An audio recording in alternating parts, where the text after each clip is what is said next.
Je vais vous présenter ici, dans cette petite vidéo, un sphéromètre. Celui-ci permet, par le biais d'une relation mathématique, de calculer les rayons de courbure de lentilles concaves, convexes, ou toute combinaison de ces concavités.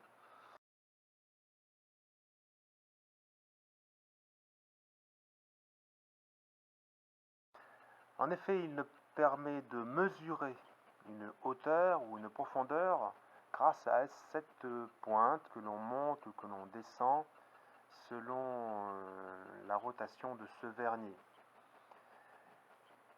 Alors, précisément, si on est dans la partie rouge de ce vernier, on doit utiliser, bien sûr, la partie rouge du vernier fixe, mais aussi la partie rouge du vernier mobile.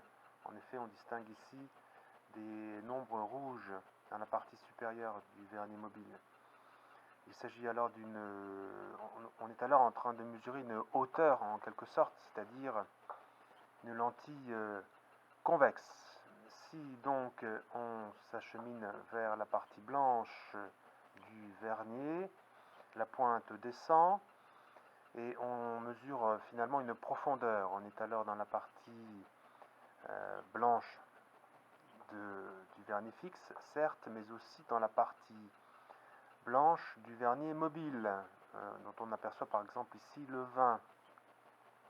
Ce sphéromètre permet de grande précision puisqu'on mesure donc des hauteurs ou des profondeurs au centième de millimètre. Alors on s'assure préalablement grâce à une surface plane du zéro du sphéromètre. Voilà. C'est-à-dire qu'on applique sur cette surface plane de référence le sphéromètre. Et la difficulté finalement, c'est de sentir la butée de la pointe sur la surface. C'est pas tout à fait évident. Voilà, il ne faut surtout pas forcer. On vérifie ici par exemple que le vernier est un petit peu décalé, de 1 centième de millimètre. Dans la partie rouge, il faudra donc, lorsqu'on est dans la partie rouge, enlever 1 centième de millimètre, puisqu'on a 1 centième de millimètre de trop, et quand on est dans la partie blanche, ajouter 1 centième de millimètre. Alors on pourrait, grâce à cette vis, refaire le zéro de cet appareil, mais il est fort ancien et nous avons préféré ne pas y toucher. Ensuite, c'est tout simple, on pose le plus au centre possible, bien sûr,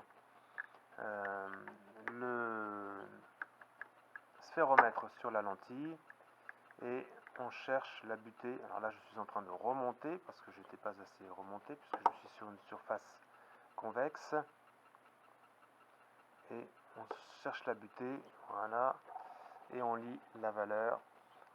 Voilà, on est bien dans la partie rouge, donc on a bien une lentille convexe. Voilà.